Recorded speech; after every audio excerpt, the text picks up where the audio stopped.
Hello, everyone. This is Auto Asphyxiation. This is Lark. And Kimberly. All right. And today today, let me start you again. Today is actually today, but this is International Women's History, or actually International Women's Week. That's not a thing, but it could be, right, Kimberly? We should make it a thing. We should make it a thing. It would be great. We could start it right here in the greater city of Newark. We'll start right here. We could say that's was the start of International Women's Week. But thinking about internationalism and workers and all that stuff, I kind of feel like there are people who own property and people who are developers and people who don't. But the thing is that if you don't have people, your property ends up being worthless. So within that, there's this thing it's called community benefit agreement. And community benefit agreements make sure that developers pay their fair share. And what really made me think about this was in January, the Assembly, uh, the New Jersey Assembly forwarded let's see here, forwarded 300 million in subsidies to Harris Blitzer Sports Entertainment, HBSE. And Assemblyperson Eliana Pintor of Newark, um, she was just saying, thank you so much for Prudential. Like no one cared about our neighborhood until Prudential came. Just really groveling and, saying, oh my gosh, we have a community benefit agreement. And she was literally crying in order to give HBSE, the people who run Prudential, this extra $300 million. And so I was like, okay, if someone's up here crying, saying all the good work that they're doing, you must have a community benefit agreement. And I looked at the community benefit agreement, and it was literally um, job training. Not jobs. Not jobs, job training. Actually, I'll read it. Community benefit agreement with the authority of the municipality in which the sports and entertainment project is located. The agreement shall include a minimum requirement for training, employment, youth development, and free services to underserved communities in and around the community in which the sports and entertainment project is located. That was their community benefit agreement. And from that, I was like, whoa. That's not what a community benefit agreement is supposed to look like.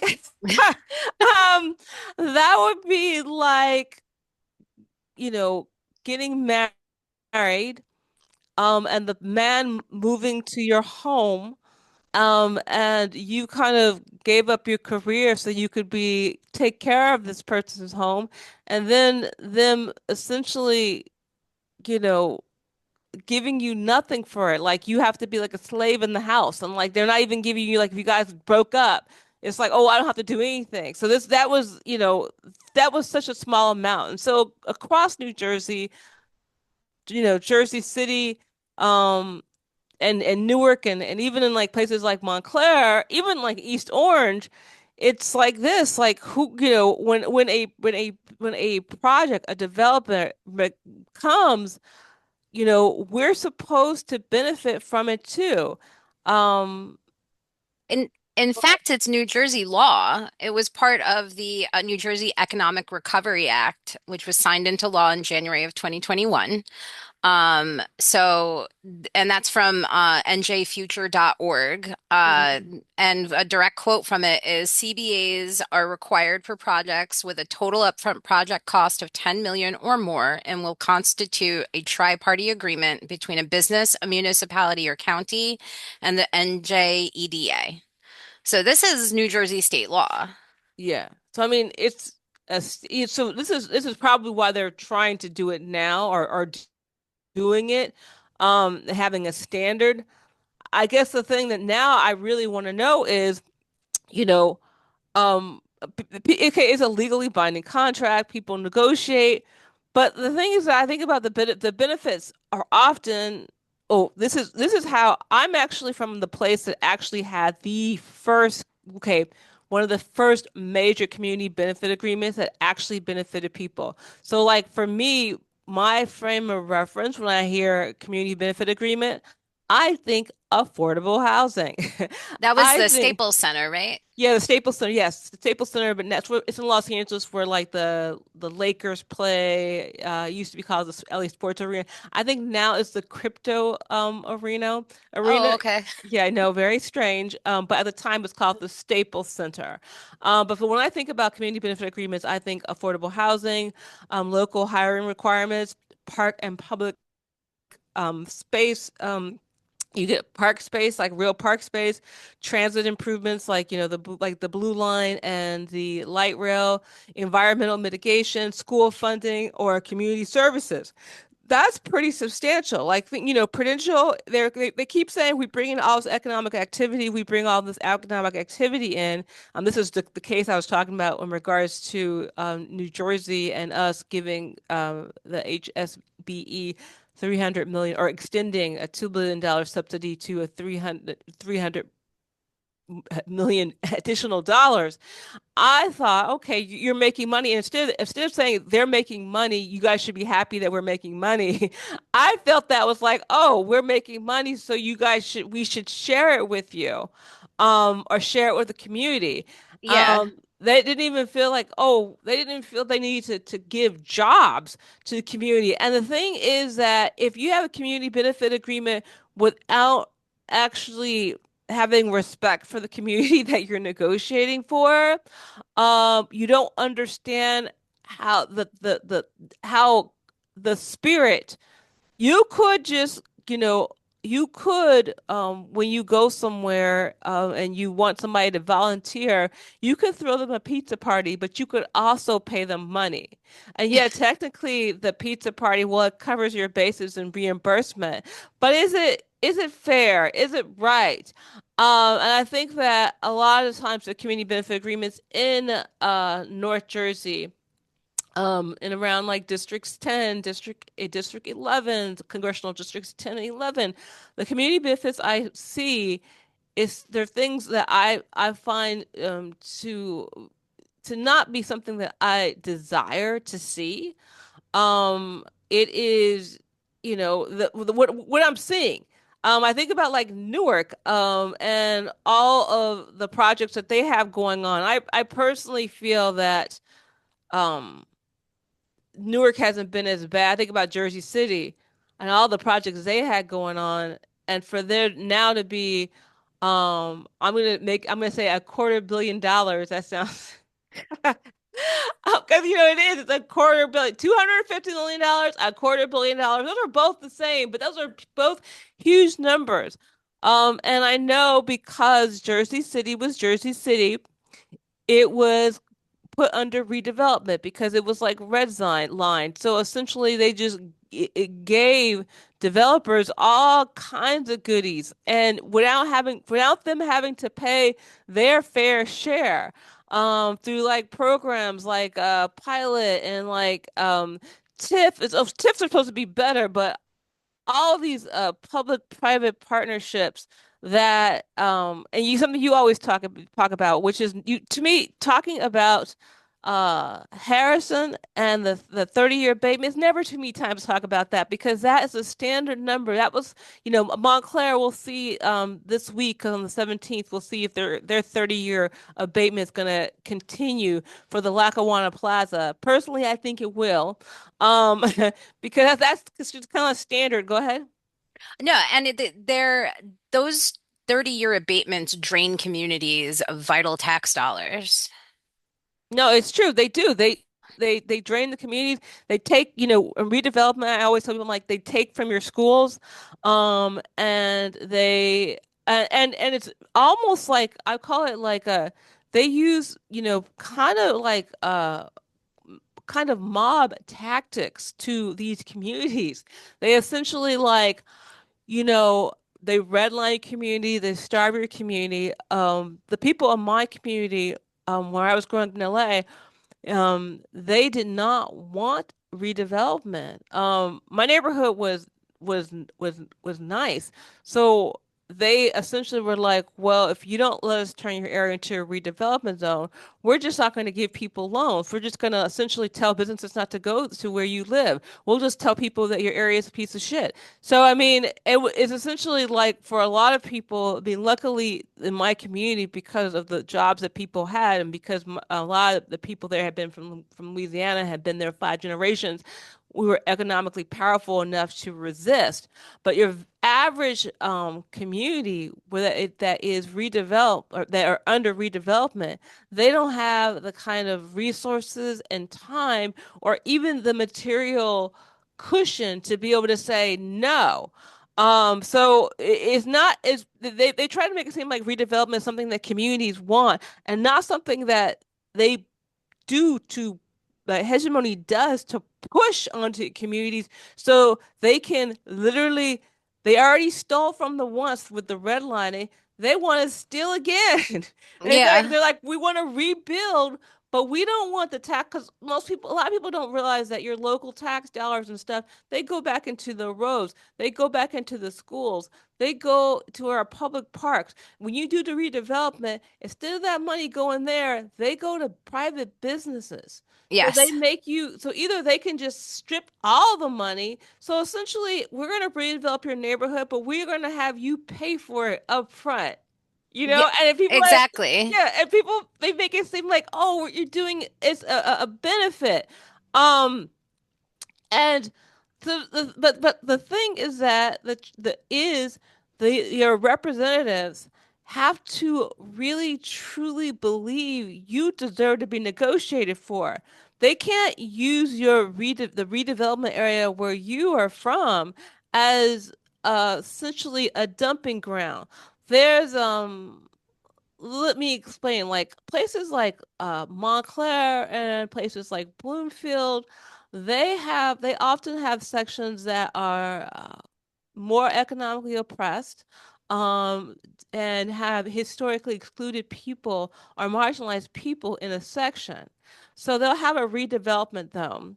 They'll use that redevelopment, and if there's one city, they'll use the funding and subsidies and goodies, and they'll put all kinds of stuff in the redevelopment zone. And the community benefit agreement will be like, oh, you need to donate to the school pool. Well, the school pool or the pool is not going to be might won't be in the same neighborhood. So they take the redevelopment money in a lot of neighborhoods and they spend it on like the more privileged side of town. So, you have these community, or it's kind of like, oh, we have a community benefit agreement. We've got to hire local people in the community. Well, maybe the people who are local in the community don't live directly within the community, but they live within the boundary of the community. So, I mean, you have that it so if you have that kind of thing going on with your community benefit agreement that someone knows how to play games, they're not really advocating for the community, that can Yes. be a problem. And that was kind of like the specialty of Staples Center. And I remember when they were putting it up, I remember and like, people saying, well, why would you put that nice stuff? Because this is on the kind of the east, they call it the Black East Side. And that area was like more working class. And people were like, um why are you wasting this community benefit agreement by actually putting things up around the Staples Center? Because people were so used to like, oh, we get community benefit agreement for the Black East Side, and then it would go to maybe the Black West Side, or even it would go to the white community, and Yeah. not within. And so I thought everybody was really kind of like, why that neighborhood's completely run down? Why would you waste that community benefits, those benefits in that community? So I think the thing is the reason why they use this example because it was the first time that they had actually used a CBA somewhat appropriately. I'll tell you, then and even now, I feel like it was lacking. Um, it didn't. It's put it this way: if the Staples Center was going to do what it said it was going to do, and in many ways it did. It really developed the area. It really did improve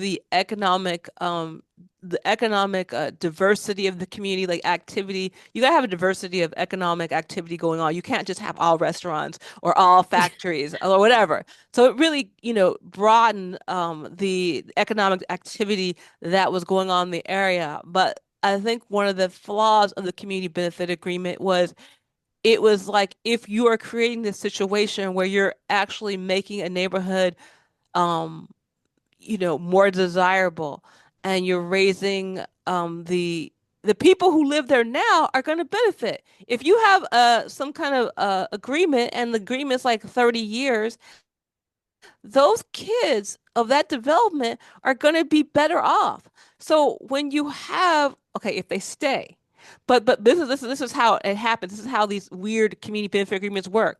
But say you have, oh, in order to help a community, you have an income limit. And then you have you essentially say, oh, you can have this affordable housing, but you can't make more than this. So that means that the people who were there originally, if they do well, if their children do well, they will no longer qualify to be within these special programs that were for the community, the carve outs. But because a lot of the market tends to be racist, then they also are not going to be able to, them doing better doesn't allow them to go to the marketing side. This is kind of like this deep thing. I have to actually have a like write a paper on that situation, but it's like this weird thing where it's like the way a community benefit agreement is written, it's always with the idea that the community that is benefiting will never do better. But you had this whole thing where you said, like Prudential, oh, the people are going to do better. So I think you would scale up the agreement so as the people do better because they are actually being included. It's Yes. not, but I guess the thing about Newark and East Orange and Montclair is that they were going to make sure that the people weren't going to do better by not giving them jobs, by just giving them job training and free hockey tickets. Yes. So that would not be a problem. And the hockey tickets is wild to me because that's just you're just creating customers. That's all you're doing because you know that that free hockey ticket is a tax write-off essentially for the company, like Mhm. whoever's giving it out. And the people that are getting the free hockey tickets, they're going to buy concessions, maybe they'll buy a souvenir, maybe they'll become a regular customer where they keep going back to hockey games because they enjoyed it so much. No, exactly. And I mean, it's just, and even with Montclair, they're talking about, the pilot that they're having at Lackawanna. And they did not, at one point they're supposed to share it with the schools, but then they don't. And I don't understand that. Something I think is a lot really interesting about bad community benefit agreements that are bad subsidies is when take from the schools. They should be able to getting more. That to me is really weird. That's that is something that I think is really critical for them to look at, especially when we're talking about Montclair and the deficit in Montclair's school budget that's coming up for a vote this week. Like, are we really willing, do we really want to continue to starve our communities and to starve our schools and our children by giving these land developers all of these tax breaks and getting little to nothing out of it for the community that surrounds it? It's kind of like, say you were a person and, people didn't want to date you, and all of a sudden some like hot chick or like, hot guy was like, "Oh, I want to go out with you." I mean, you might let them treat you any kind of way because you're just so happy that they're going out with you. And this is how I look at when projects want to go. I feel like East Orange is a gem. It's a Yes. beautiful place with beautiful buildings. Um, and there's some areas that are kind of near the train. But I mean, so and the community is there. The community is friendly and nice. And so when you move there as a developer, you're getting a community that wants you to be there. You're getting a government that wants to work with you. You're not getting this fighting back and forth, but yet you don't feel that the community is worth you negotiating with.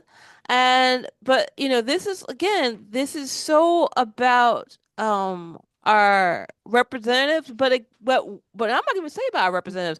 Remember we were talking about participatory government? I mean, this is Yes. something that if a development comes down and discusses things with you, um, what it should do really is, yeah, it should trigger a participatory assembly.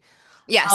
And at that point, you guys could all negotiate because from what I've seen right now in North Jersey, I'm not quite sure if the people who are the representatives have the skill or the heart really to negotiate for their communities. To me, if you're crying over someone, I know I always talk about that incident that happened in Newark, but when she started crying and was like, They saved us," I was just like, how is a person like this negotiating? Yeah, yeah, exactly. That's not a negotiation. That is a keeling over backwards and praising the market for anything that the market gives, the little squeezings of water. I mean, yes, yes, yeah. I'm still want to know does is Aliana Pintor Morin, is she okay? Because I had never seen such a display of just sprawling on the ground, like genuflecting to capitalism. I've never seen that before. That's why I'm always like in shock when I think about it, and I think about like okay, fine, we you can't do it, but the people could do it. If, Yes. I think about even New Jersey PAC, I hope. We gotta look at the community benefit agreement for NJ PAC, Oh, which we is should. We the definitely should. the New Jersey Performing Arts, because I actually love NJ PAC. But there are times where I feel like it's very separate from the community. Um, I feel like it's not part of the community. You know what I mean? I don't know. Yeah. No, it does seem very separate, whereas like the Prudential Center at least tries to make itself part of the community and like it feel like it's like, home of the New Jersey Devils, like Newark. Like I am not a Devils fan, by the way. I'm from New York. I'm a New York Rangers fan. Sorry, listeners. Yeah, I'm just like, you're right. All the shady things I say about Prudential, but you are right. They don't shy that they at least they do that. They're like, we are part of the community. Even though I'm just kind of like, when I look at Prudential and Newark, I look at I feel like Newark is the abused wife. I'm like, you could do better, man. You could do better. And he's like, that's my man, Prudential. That's my man. He's trying. He's trying. That That's how. statue of Yeah, Martin Brodeur outside of it. exactly. That's what I'm feeling. You could do better, Newark. You really could. Like, what are they gonna do? Go to Montclair? No, they're not gonna do that anyway. So then I think about, you're right. Yeah, MJ Packett. MJ Packett's just kind of like, don't come over until like after 3 a.m. Then you gotta leave. You gotta leave before everybody comes home. I can't have you. I can't have people. You can't have you going in and out of my house, you slut. I mean, that's And I think it's the Prudential Center is kind of is also called like the Newark Prudential Center, like the Rock, the Newark Rock, like whatnot. Like New Jersey PAC is very New Jersey PAC. Like it has no mentioning of Newark whatsoever except for like in its address. well, well, I think about New Jersey Pack. It reminds me of a place like for New Jerseyans. Why does Yeah. New Jerseyans sound so proper? It's so weird. I was like, oh, that could be like a fancy magazine, like no, like the New Yorker, but like with more boring clothes and like less alcohol. You know what I mean? Like it'd be like the Great Gatsby. It kind of gives me the New Jerseyan. New Jersey Pack reminds me of New Jersey. It reminds me of the Great Gatsby. It reminds me of somebody who wants to be great, but they're really like kind of a phony. Yeah. That is what Th- NJ Pack from, They even don't though, want anybody to know that they're in the hood. yeah, yeah, I don't know what to say. Like, I don't want, I like NJ Pack, and I hope to one day us get advertising from them. So I hope they don't take this personally. I mean, you guys are, I culturally and all this stuff, but yes, you're right. They do not seem like they are part of Newark. Um, They do seem very North Jersey. They almost feel like they want to be in Montclair to me. I feel like they always, but it almost kind of like, well, how can we pretend to be Montclair? Could we just bring Stephen Colbert on? Could we just, oh gosh, so today I went to the Botanical Gardens in the Bronx. And because I'm smart, I took the path. I did not take the New Jersey heavy rail. Even though my husband was very much like, let's take the heavy rail. We went there. It was like, that's gonna be an hour. And I was like, are you sure you still want to do? Okay, fine. Let's take the path. So I mean, that track, the heavy, the path. Anyway, on the way home, um, literally 3 trains to Broad Street, came by before they came to Grove. Because I'll tell you something, New Jersey is ready for people to start like just, going up Broad. So like even though no one ever gets on the train to go to Broad Street if you go to the light rail, like it like usually it's like no one, often one, that train always comes first and always comes more often. Like literally there was two, like essentially it was like 100 people on the stand, like on the train station waiting for Grove, and Broad Street, zero, like zero people. Maybe like one guy, one preppy guy got on the train. And I just think that that's pretty wild. Like they would actually run the train. And this is why community benefit agreements are important because we are providing the future of what's happening at New Jersey PAC. We're showing them we're going to have we're going to have fast public transit for you. That's advertising. That's money. That's resources. They should be paying us back. Well, I was looking up if there are community benefit agreements here in East Orange because I've noticed a couple of like those sleek looking new buildings going up, kind of on the outskirts of of town, and I couldn't really find anything at all. As far as at least with Googling and whatnot, I couldn't find any community benefit agreements for East Orange. I hope that I'm wrong. I hope that there are something. I think I have one. I think you have one community benefit agreement. And yeah, that's what I think it is. But we got like, like I said, they need I feel that urban New Jersey is very much the reason why anybody would move here. And the proximity to New York, the proximity to Manhattan, and the people who live in these communities they should benefit. That's why it's called community benefit agreement. But we need to have real community benefits, not jobs, not job training. We need to have, affordable housing tied to the income of the area. And also, if the people there are going to benefit as much as you say, those community benefit agreements need to like grow as the people do better. Then the requirements need to like maybe be lessened if we're doing means-based. So with that, I'm going to wrap up. Is there anything else that you would like to say? Well, I think that, like participatory budgeting, this takes a lot of grunt work, and people need to be involved in their communities to make their voices heard. This is something that, anytime that a development is going on, it should trigger a participatory budgeting meeting and perhaps even a subcommittee to discuss community benefit agreements because we're just letting tax money just bleed away from our communities, and it's unfair to give these billion-dollar CEOs so many tax breaks when they're not really doing anything for our communities except for putting up luxury buildings. Yeah, exactly. And getting people pushed out of the neighborhood. So we need to stop that. And because there's enough room for everybody. So Yes. okay, you guys have a great rest of your evening. This is Lark.